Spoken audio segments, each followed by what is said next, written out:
Gjykata e posaçme kundër korrupsionit dhe krimit të organizuar me kërkesën e SPAK pezulloi nga posti i zëvendës kryeministren e Shqipërisë, Belinda Balluku, dhe i ndalon asaj daljen jashtë vendit.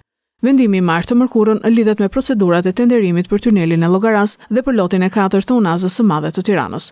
Prokuroria e posaçme kundër korrupsionit dhe krimit të organizuar reagoi zyrtarisht dhe konfirmoi 2 masat e sigurimit që vendosi gjykata e posaçme ndaj zëvendës kryeministres Belinda Balluku.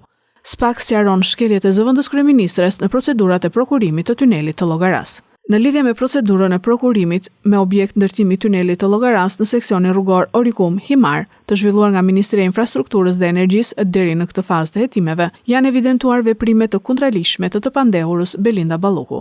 E pandehura Balluku në bashkëpunim me anëtarët e Komisionit të Vlerësimit të Ofertave të pandehurit Evis Berberi, Gentian Gjyli, Eral Delezi, Jetmira Dervishi dhe Mirzeta Kashnica kanë paracaktuar fituesin e kësaj procedure prokurimi. Kanë krijuar avantazhe dhe privilegje të padrejta për bashkimin e operatorëve ekonomik fitues.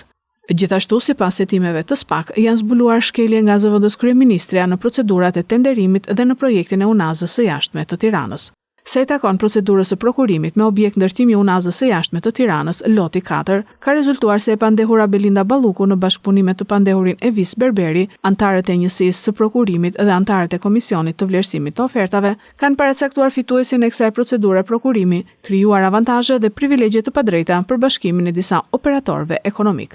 Prokuroria e posaçme sqaron se në të dyja rastet janë evidentuar veprime në kundërshtim me ligjin për prokurimin publik, për miratimin e rregullave të prokurimit publik dhe ligjin për parandalimin e konfliktit të interesave në ushtrimin e funksionave publike, i ndryshuar.